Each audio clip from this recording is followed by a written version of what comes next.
but welcome everybody. So this is the next session coming out of Summerhill School, and we have a very exciting topic. I guess the fact that Summerhill being a centenary, there's been all sorts of bits and pieces that have been coming out in the celebration of Summerhill School, the 100 years of Summerhill School, and whether you timed it deliberately or not, Zoe. Yes. Oh, yes. Oh, it was. Yes, yes. Oh, it's definitely. Yes, it was. Oh, it was definitely planned. Very, very planned. That you have a book coming out. The title of the book is Barefoot in November. Barefoot in November, Parenting the Summerhill Way.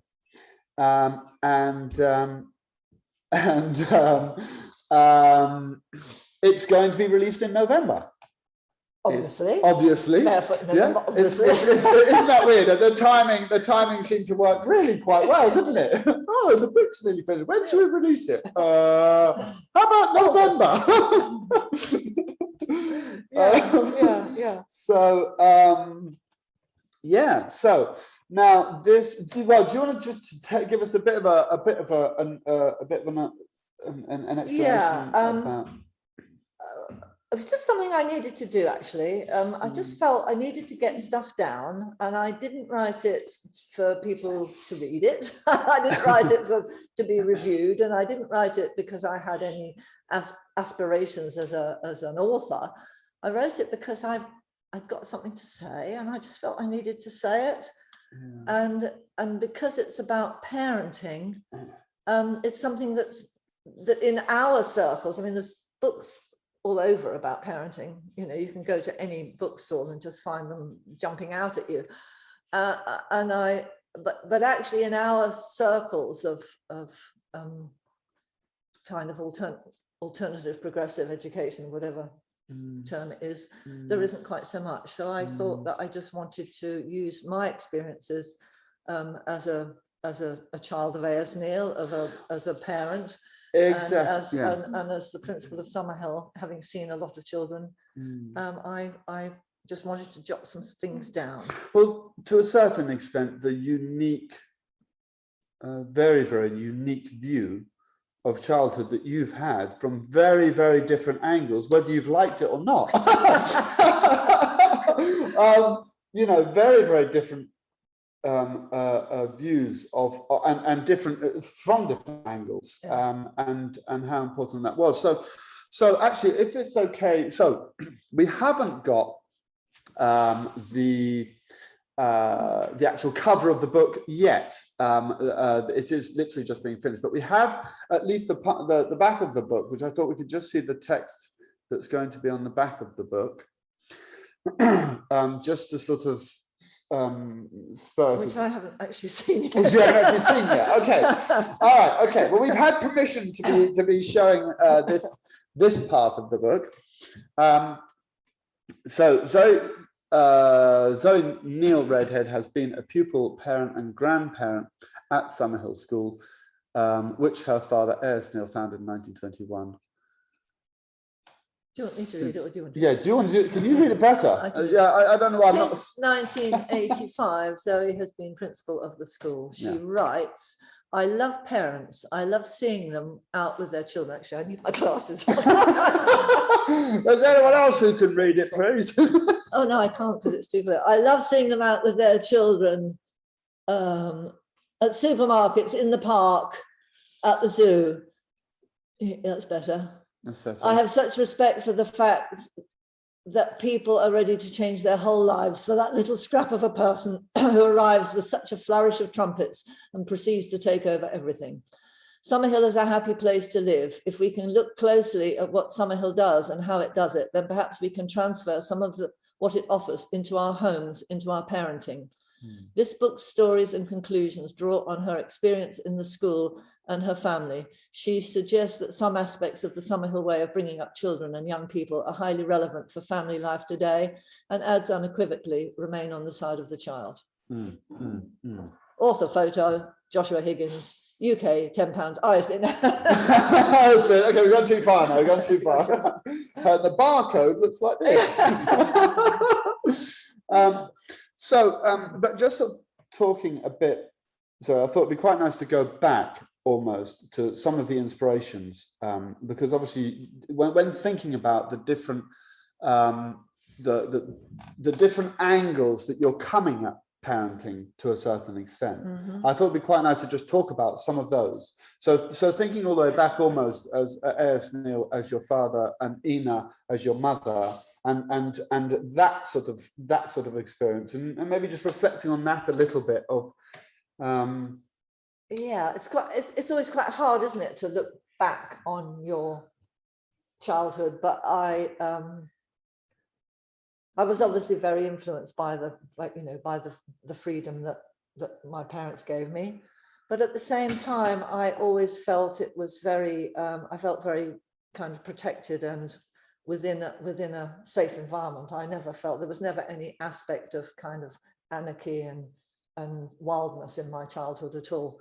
And I think that is reflected by what I'm writing as well. The strength, to a certain extent. The strength of it, and the fact that I suppose to jump a bit further forward, you know, if you Neil said in one of his books about how, you know, parents come to him saying that they're really excited by what he's writing, but they've actually got it a little bit wrong, and they think that being on the side of the child and giving child freedom means actually just letting them do exactly as they like.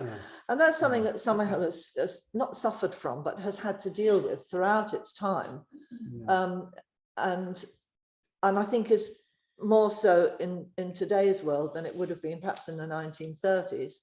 And that is the aspect of parents feeling they don't want to do for their children what was done with them, but they don't actually necessarily have a clear guidance as to where to go with the freedom that they want to apply. Yeah, I don't want to make my child sit down and say please and thank you. I don't want my child to have to be brought up as perhaps the 1940s child was, like, you know, children of my generation. But at the same time, I'm not actually quite sure how to do it. So it can, parenting can always go wrong. And I suppose one of the things that I wanted to investigate a little bit was, it's okay for things to go wrong, you know? And how do we deal with that? And then again, you know, as it says in there, looking at the Summerhill environment and what Summerhill's got right, it was a question of trying to identify how Summerhill does what it does and what it actually does, and how we may be able to transfer that into different environments, which would be the home. But I think also it has a wider reach, that perhaps people who are starting schools or communities may find that sort of information useful as well, because I'm trying to examine it a bit more closely and say, okay, well, you know, what are these precious things that the people we've just been talking to are gaining from Summerhill, and how can we bring that into people's homes? So that's what I've tried to do. Well, I think, but also what was actually saying there about how the bits that you have written may help people, but it's not saying this is what you should do. And this is something that's important that I felt was really in reading the book. I felt it didn't feel that was the case. You're not sort of telling people what to do. You're not sort of going, no, this is it and this is wrong. Well, I'm trying not to, because I think that I recognize that there are many people from different environments, and many people will never have heard of Summerhill, and they may happen to pick up this book, or they may happen to be recommended or something. And I think it's important to kind of be respectful for other people's what's happening. But the main message has to be, it can be put right, let's have a go at putting things right. And I mean, a lot of the motivation also was that I get a lot of emails from all over the world all the time. And a large number of those will come from parents who are desperate. They don't, it's not working for me. I don't know how to do this. I'm frightened. It's the beginning of the journey and I'm not quite sure. Or I'm halfway through the journey and oh my gosh, it's not actually working out as I thought. So I just thought that by jotting down some experiences and things, it might be helpful. So let's, again, we're going back to some of your inspirations. Now, you have been, and obviously I know this very deeply, seems a bit strange actually, a son interviewing a mother about a parenting book. You know, whose idea was this? So anybody, excuse me. You have been a mother of 4. And a sort of extra mother too, about goodness knows. Well, exactly. how many Well, that's hundreds. what, obviously I want to come to that separately, actually. Yeah. I'd really like to, because I really think that they're both very, very powerful and important points. Yeah. But so we'll come back to that one in a second. But first of all, you as a mother of 4. And I'll give you freedom to say whatever you want, even though I'm here. It's all right, everyone. I'll look away, Zoe. I'll look away. It's okay. Well, the problem was I had 3 good children, and then I guess that's the good thing about having 4, isn't it? You should go, well, at least 3 of them are all right. 3 of them. Yeah. Okay. Yeah. Good. All right. That's good. Yeah. Let's go there. I'll wear that T-shirt. Yeah.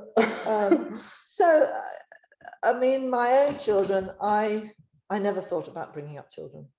I never thought about how to do it. I did buy a copy, or my mother gave me a copy of Dr. Spock, which was at that time, much approved of by my father, quite a new baby rearing book. And of course, having babies, I didn't know anything about babies.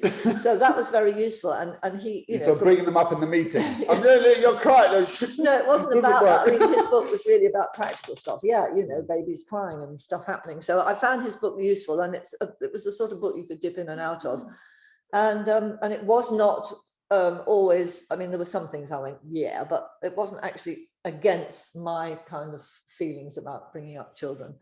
But I certainly didn't ever discuss it with my father, I don't think. And my mum would have given me a lot of motherly advice, like when you wash the nappies and you hang the nappy out on the line, the stains go away because the sun shines on them. I mean, that's the sort of thing that mums tell their children. And it works too, I can just tell you that. You wash nappies. It's not in the book, but just note that one down. That's a freebie. That's a freebie. Yeah. You wash your nappies, hang them out in the sun, and the stains will go away.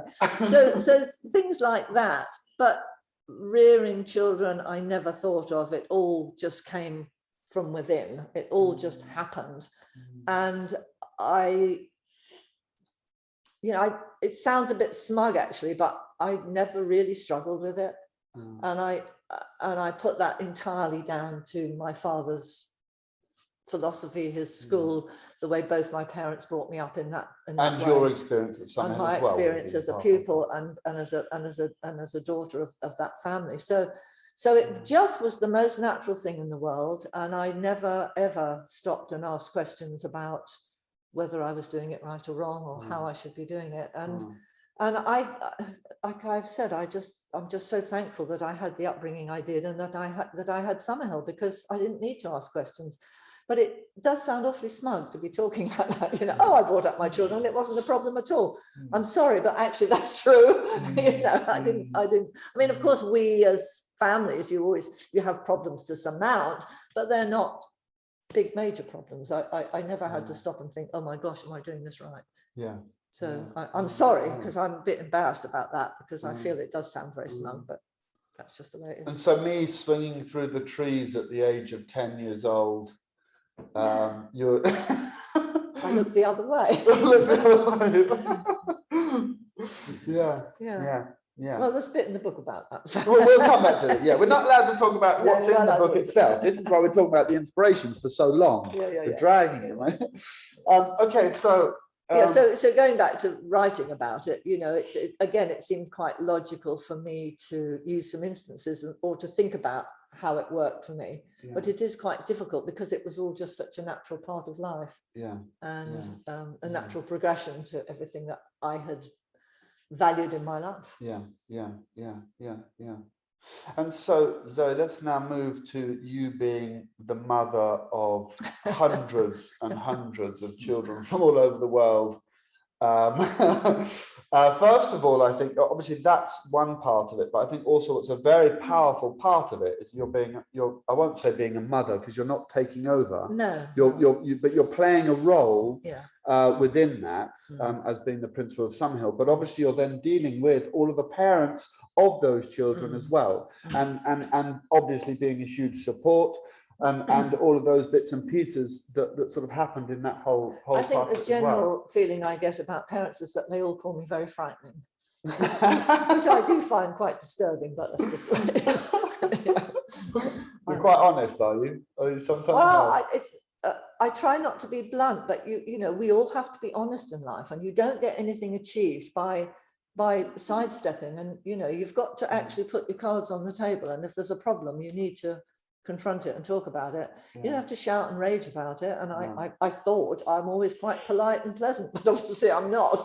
I don't know about that. I think you are. I think sometimes. All right, maybe sometimes, but I think you are. I think that you'd be. You know, you have to say what you think. And yes, I've had you know, such a variety of parents, some of whom have been quite in denial of what might be going wrong in their families, but many who've said, you know, just tell me, let me try and, you know, what do I do next? How do I do this? And that's been very inspirational as well, really, that they will put their trust in not only in Summerhill, but also in me and what I might be able to share with them. So so that's been amazing.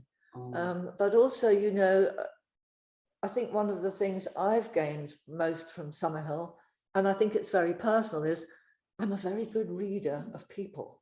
I read, and I think part of that is because I've spent my life with horses, and horses by design, by the animals they are, being prey animals, the first thing they need to do is to be able to read actions. So they're very, very astute at the way people move and the actions they have. And I think I've inherited some of that just from working with them, but I find it very easy to assess, particularly children, very quickly.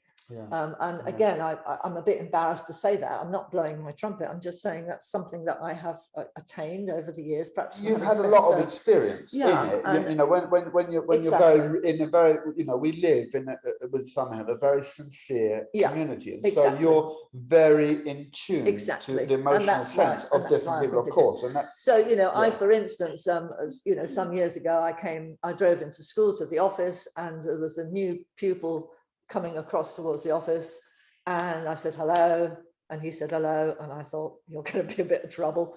And lo and behold, hello, he was a bit of trouble. But I mean, it was, you know, what did I see? I don't know. The way, the swagger, I don't know, but I just find that it's quite easy to do that.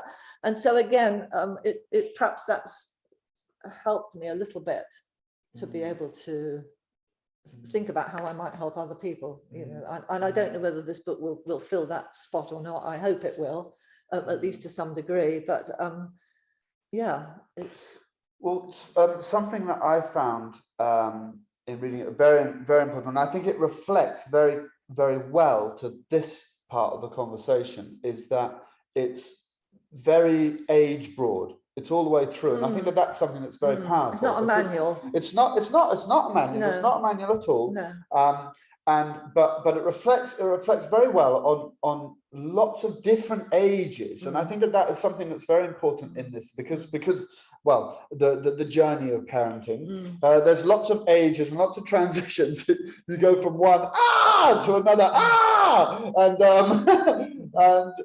well, you know, that's something that I found was very interesting about the book, and I guess that is something through being the principal of Summerhill School, you see in a very natural way. Yes. We see those the progression of the age. In a very, you know, those stages to a certain extent. They're not set in ages, of course they're not, but as a broad perspective, and that's something that I found personally that was very.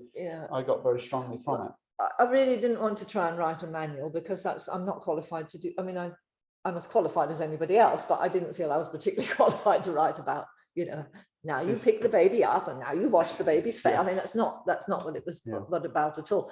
I think probably if I have a regret about the book is I think it would have been nice to have a whole questions and answers session at the back, But perhaps that can be volume 2. You Book know, if 2. lots of people read it. Anyway, this one will go What out. is she talking about? Then write to me and tell me and ask me questions. And that's Yeah, this one will go out, and then everybody, you'll say the next time Yeah. that everyone will want a Q&A. I don't Wait a get minute. it. So what about that? So when we have the live Festival of Childhood, I can do a Q&A there, There because we hopefully go. some people will have read the book and then they can bring it and say, It's a- I don't know what you're talking about. yeah, that's also Or okay. whatever. Yeah. So I regretted that but it is based on a lot of the questions that I get, Yeah. either through talking to people or through correspondence with people. Yeah. So, Yeah. Amazing. Good. Okay. Right. How are we doing for time? We are 25 minutes in. Okay. So, well, should we open up for? let's open it up open a up for bit. some Why questions. If there's anybody from, oh, bless her. if you had all these Mwah! discussions with parents and children, documented, you would be awarded a PhD in child parenting psychology between others. Yes, Jay. Well, that's Jay. good enough. I feel I've got one now. You've said that. Thank you very much. Jay has just officially given Yeah, her. a J PhD. Yeah. Being the mother of this child named Henry must have been a challenge, wasn't it? Yes, Henry. Yes. Absolutely. Don't worry, I made sure of that. I wanted to really push her parenting skills. Well, I hate to say it, but he was a delightful child. It was quite, wasn't I? Yeah, it was a delightful. Well, it wasn't so bad. Yeah. No. I think until he grew up, of course. Well, of course, yeah. There was a point when everything went wrong. That's when my job was over. I take responsibility. Yeah, exactly. When I took control of it myself. Yeah, that's true. Yeah. That's also valid as well. Good. Okay. Is there any other questions above, or does anybody want to? You can unmute and ask a question. You can put something in the chat if you want. I feel a bit odd. You haven't got a Coca-Cola or something, have you, with sugar in? You're right, man. I'm not sure. I think so. But yeah, but they've got chocolate. They'll take too long to. There might be. There's a 7-Up or a Coca-Cola or something.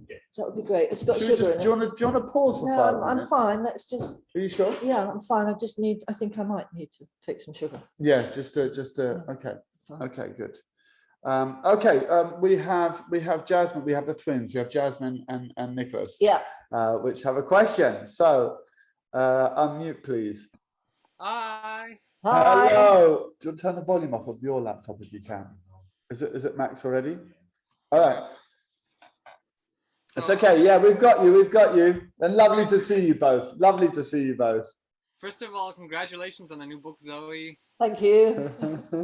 And second of all, our question is, if we were to create an educational community for adults, what would your advice be on that? For adults? Yes. For adults. Oh, I've got a lot to say about that. That's book 2. Yeah, I think that's book 2. Because one of the things that I find so amazing about Summerhill is the effect that it has on the adults who come here. Yeah. And the adults who work here, and how life-changing it is for them. Yeah. And how, I hate to say it, sort of therapeutic it is for them. People who come to work at Summerhill find so many truths in themselves that they didn't know. It's just such a balancing experience to be here. Yeah. And I think an adult community would I think it'd be very complicated, because the trouble is that adults are often very non-compliant, and within our community, you have to be compliant to the community. There's a little bit of 7-Up. I think orange juice might be better. Is that one a bit better? Yeah, it's a smoothie. Sorry about this, but I'm a bit low in sugar, and No worries. It's sort of a bit like the Superman. Superman goes into the telephone box and comes out all afresh. That's basically. I've been low in sugar, and I just need to keep it up because of. Well, we don't worry about that. Yeah. So I think it's I think it's too big a topic to be talking about now and here, but I'm very happy to offer you help at some point. But I think it's an interesting idea, and as I said, Summerhill has a profound effect on adults. but it's, I think one of the things they learn most of all when they come here is that you just got to be one of the gang. And unfortunately, grown-ups are, as I say, they're often quite non-compliant. They don't really like to do that. We all think we're a bit of a somebody, and yeah, I have my human rights and all that. Well, when you live in a community, sorry, mate, but you don't. The community comes first. Yeah. And I think that's, you know, that's what's very valuable for the children who come here, but I think it's also very valuable for adults. Yeah. I'm sure that didn't answer your question, but the sincerity of the community means that everybody, all creases are shown, and as children are younger, they're ironed out very easily. And sometimes with adults, it's not always. Is that Coca-Cola? This is Coca-Cola. Look at that. You can have that now. Oh yeah. Cheers. I've got some Coca-Cola now. She's been doing backflips in a few minutes, just a few minutes. It's just to keep sipping it, Sam. Yeah, sure. Good. Okay. Thank you. Good. I'm sure it did it answer your question? Not really. Not quite, but maybe a little bit. But we can have another session of that another time as well, sort of thing. So lovely. Good. Thank you. Thank you. Anyone else want to unmute and have a question? No, I strongly believe that if I had these, No, we've seen that that was a PhD one. Yeah, Mm. that's a good one as well. no questions. Well, that's good. Over and done with.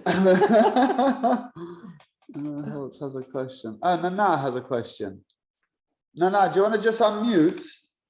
Yes, I'm unmuted. As we're going to the Q&A, maybe we can unpin actually, so we can see people a bit easier. Hi, Nana. If you go up to the top of view, you can Hello. do the gallery view. Lovely, One yeah. thing that I always remember when I was a house parent there, and I saw some of the kids that I was responsible for climbing up the big beach, I was petrified that they might fall. And one day we were both standing underneath the tree, and I called you and showed you, and I said, look, I can't take responsibility for kids climbing up the big beach right to the top. Mhm. And I clearly remember you telling me, don't worry, I take that responsibility. Oh, foolish girl. Yeah, and my question is, because I know, of course, you're a human being, how on earth did you manage, and do you manage, with all this freedom within you, to take that big responsibility and trust, and you are right to trust that it's going to be okay, not only as a mother, but as a school principal?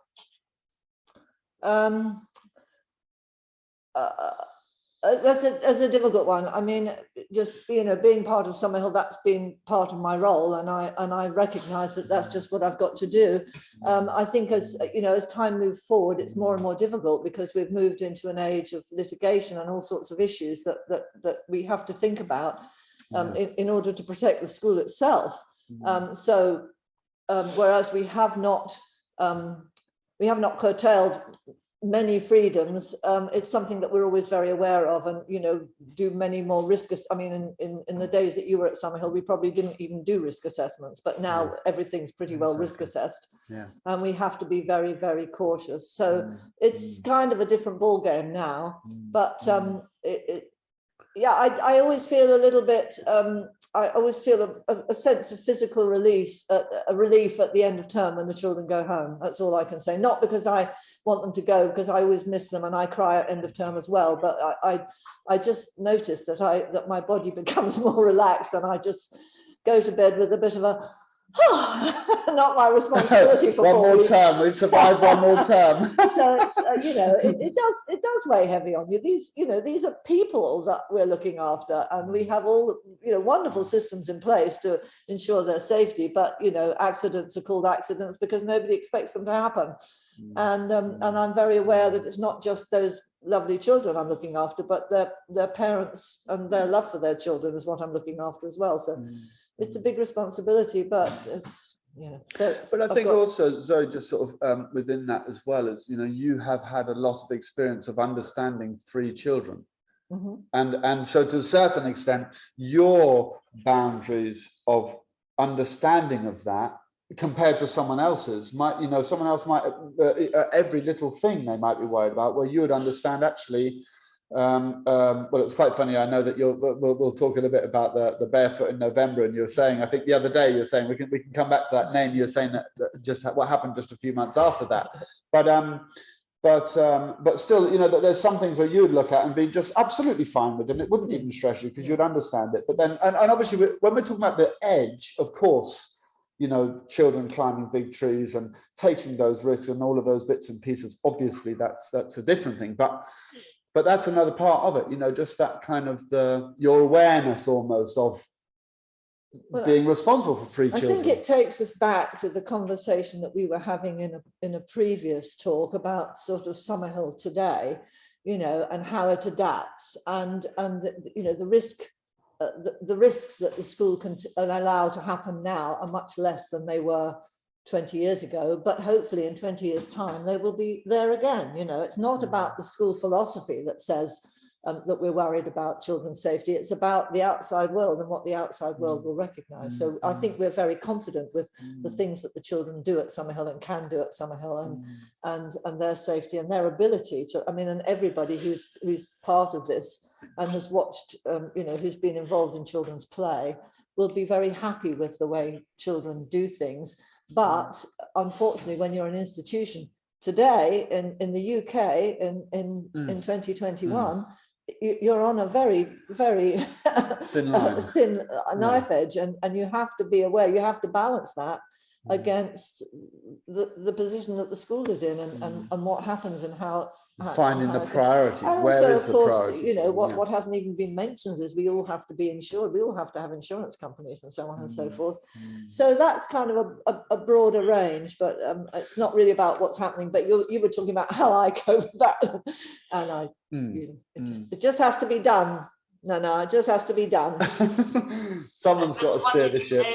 Sorry, I just wanted to say that I'll never forget that scene. I can see it now, and I bow to your trust and your inner strength for the rest of my life, Zoe. Thank you. And I love you very much. Thank you, Nana. I love you too. Something that came to me that just a part of that conversation, obviously to a certain extent we're talking about risk taking, and your role within the school. There's something else I found quite interesting about, which I think is also very, very topical at the moment, is almost the risk taking in trusting in free play. And I don't mean that from the physical perspective. I mean it almost from the learning perspective, where people often who work in schools, teachers who work in schools, and they're thinking, me as an adult, I need to be involved with the education of my child. I need to be the one who's, I need to entertain them. I need to be the one who's leading them, or as a parent or as a teacher, or, you know, the role of the adult to a certain extent. Well, many parents do that. I mean, that's a very modern phenomenon. You know, parents want to be involved or feel perhaps the need to be involved at every turn in giving their children stimulus and something to do and so on and forth. I think what you mentioned there about risk taking is, you know, risk taking physically is actually quite a small part of it. Risk taking, the most important part of risk taking at Summerhill is the emotional risk taking, the fact that you're dealing with your own life, that you're pushing the boundaries against the community, perhaps sneaking out after bedtime and getting brought up for it, and,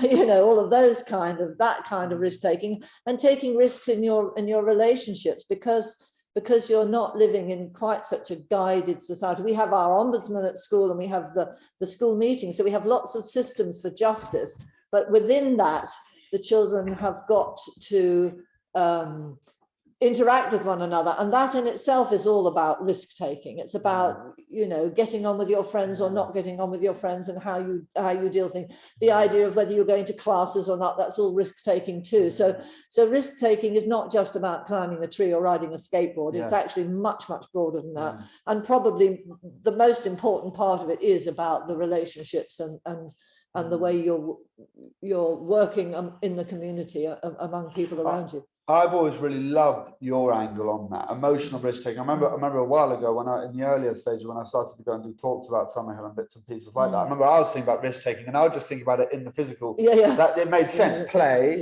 You know, I was a skateboarder for all of my years, and as you all know, I climb trees a lot. That's how I roll. And so I've been on when I'm resonate with that, but it's very powerful.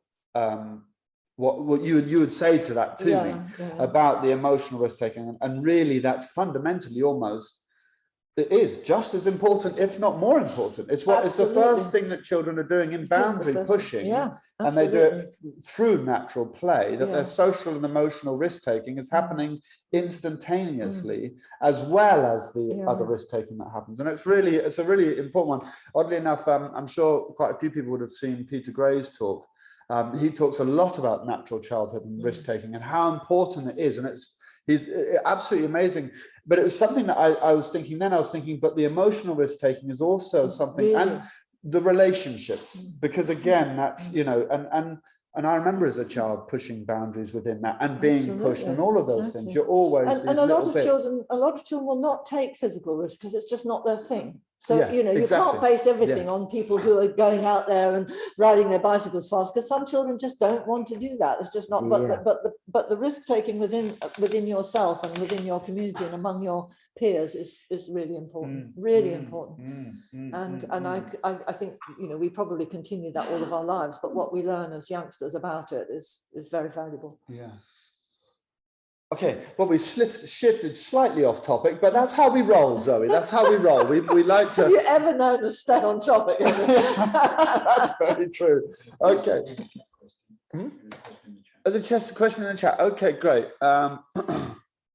Alternative education as a new realm has been formed in new roots in India, and the extended community here looks forward to learn and know how we can leverage from your experience and ideas. Happy to help. Yeah. Well, I guess that's quite a broad one. We've got. Where do we start? I'm not quite sure what the actual question is. To be honest, is there a specific question? I think it's just a. Ansel, that you would like to ask? Is there a very specific question, or is there because it is quite broad?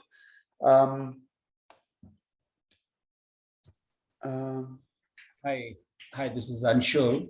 Can you hear me? Hi. Yeah. So my question is quite broad, but the idea was just to know, the community out here of alternate educationists, they look for ways and best practices of how, the Summerhill model or Sudbury model can be implemented. And the schools are quite active on the similar lines as what we're talking about, and it's very interesting to hear the conversation. But if there is a possibility to extend this community by having kind of collaborative opportunities, that would be great. And I'm sure the school here would look forward to those options. I don't know if that kind of thing has happened earlier on. I think the first step is probably just to email me, and then and then we can discuss things that you might want to do. We don't actually have sort of collaborations with other schools because we don't have the time, to be honest. Right. We're so busy doing what we're doing at school. But I'm always happy. We as a team are always happy to offer advice and Zoom meetings, or perhaps in now that everything's hopefully becoming more normal again, actually school visits. We had a fun thing going for a number of years where pupils from other schools would come and spend a week at Summerhill. So we'd have a International Schools Week, we called it, and that was lovely because we would invite perhaps the teacher and 4 or 5 children from other schools across the world to come and spend time with us during term time to experience Summerhill. So there are things that we can do, but the first step is to email me. Sure. But I will also just quickly add, as well, as tomorrow we have a talk which is about the A.S. Neill Archive and Research Centre and a brand new non-profit organisation that we've also set up that can also be supporting schools and supporting communities and teachers and things like that as well. So I think especially from now on, we've got quite a few different ways. So I think Ansel, if you join the session tomorrow, you'll be able to find out more about that project. Sure. But then also to just be in touch with us, basically. Definitely. Thank you so much. No problem. Pleasure. That's a good question. How do you deal with parents having doubts and fears about their children's learning? For instance, when a child isn't interested in reading at a young age. That can be a tricky one, actually. And inevitably it does happen. It's a huge ask that parents would send their child to a school like Summerhill and then just sit back and trust the process. And we really are understanding of that at Summerhill. But unfortunately, that's the way it has to be, because as soon as you interfere with that process, so our process would be very, very briefly, the child will play and be natural and enjoy their life. And then there will come a time when they either think, I'd like to be learning this, or they think, oh my goodness, I'm going to have to leave one day and have a career. I better start going to lessons. Whatever the motivation, it comes from the child themselves. And unfortunately, if they're getting some kind of pressure from home or some kind of expectation from home, it can interfere with that process quite considerably. So suddenly it becomes not a free choice anymore, because you feel you ought to be going, or your parents want you to go. And if you're a rebellious child and your parents want you to go, you might say, well, I'm not, so there. So that interferes with the process. If you're a compliant sort of child, it might be that you say, oh my goodness, my parents want me to go, so I ought to be going. So it is a difficult one, and we try to be very understanding of the parents' concerns, but at the same time, the bottom line is the child has got to be able to make that decision for themselves. And I think, but also within the society's expectation, it can be quite difficult, because society is saying at 5 years old, they need to know this, absolutely. and 6 years old, they need to know this, and 7-year-old, they need to be at this level. Our school inspectors find it very difficult to inspect Summerhill because of that very reason, because they have a standard tick list of, which children at which ages can do certain things. And we don't do that at all. We might have a 12-year-old who can scarcely read and write, but with the right motivation and with the excellent teachers we have here and the backup that we have here, they will still pass their GCSEs by the age of 16 and go on to the college that they want to do, or whatever they want to do. So it's so unusual that it's very difficult for parents to get their heads around as well. And I mean, I would never make guarantees to parents, I would never say to a parent, oh, don't worry, your child will take GCSEs, because they might not. And, I know, even in recent years, I've always known a number of children. Well, take myself, I didn't take any GCSEs. I mean, there are people who aren't going to go by that route, and parents need to be accepting of that. And it's a very difficult one, and I really understand their concerns. Oh, the story behind my book title. Well, the story behind the book title actually is explained in the book, so I'm not going to tell you. But suffice it to say, I was talking about a particular child who was walking around in November with bare feet, and my husband turned to me and said, that should be the title of your book. and so it was. And so it was.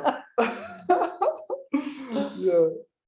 Imagine today life is quite full of and engaging. How do you deal with it? How do you do you mean me personally?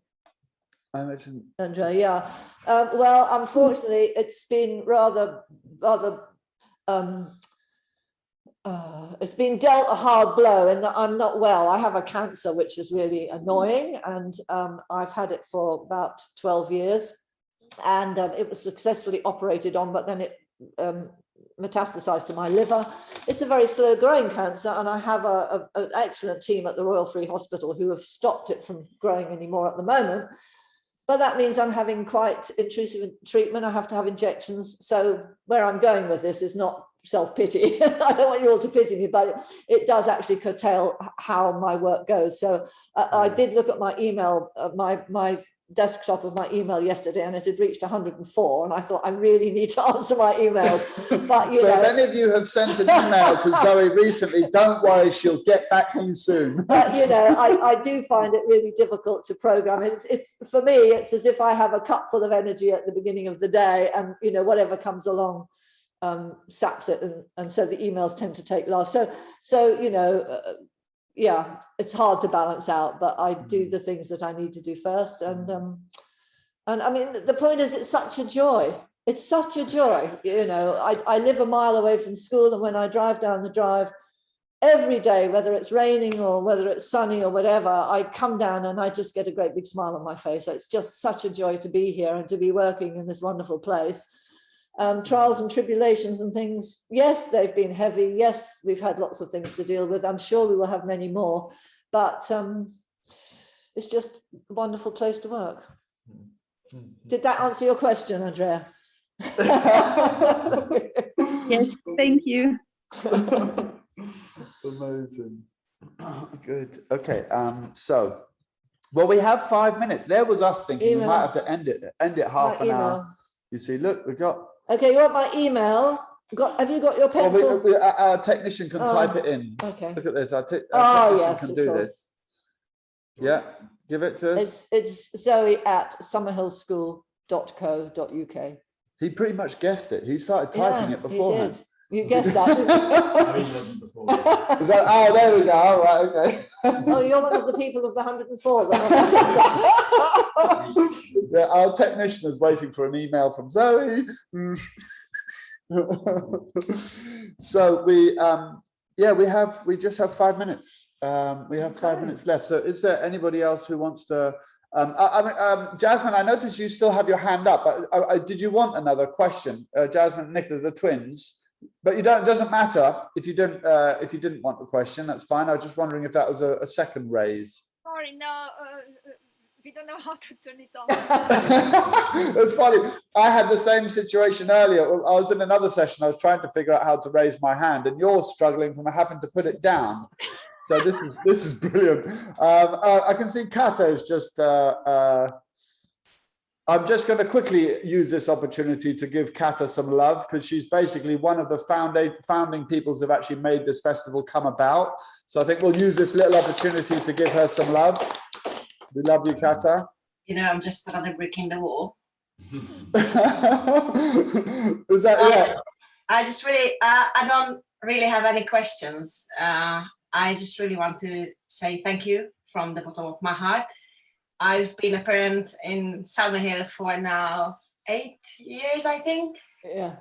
And all the help I got from you, you just kind of became my second mother in a way as well. And all the support I got from you during these whole years, I really want to thank you for that. And I'm really looking forward to your book. You know what I'm reading? And you have such a lovely style. I really love reading what you write. So I'm really Thank you. Well, it's been a pleasure to have you and your children, Kata. Yeah, thank you. it really has. Yeah, amazing. Well, I think on that note, I think we can safely say. Go. I can say we can probably leave it on that note, can't we? Okay. All right then, everybody. Thank you all very much for coming, Zoe. Well, Mum, thank you very much. And that's about that, really, isn't it? Good stuff. Okay, Yeah. well, thanks for coming, everybody. So we're thinking, I hope if you read it, you enjoy it. I have. My father would have said a hae doots about it. That's a Scottish. A hae doots mean I have my doubts about how well it will be received. But I'm not very confident. That's all. But I'm sure. But do give it a read. Do give it a read. And so the end of November is the planned release.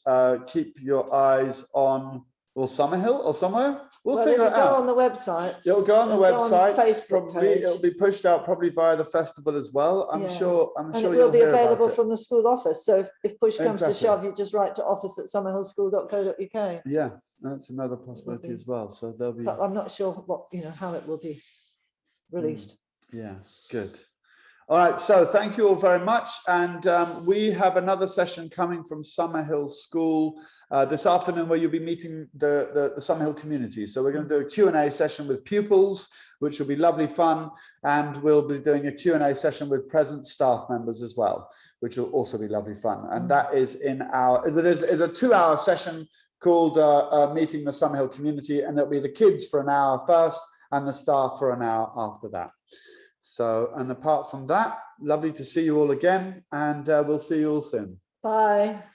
Bye.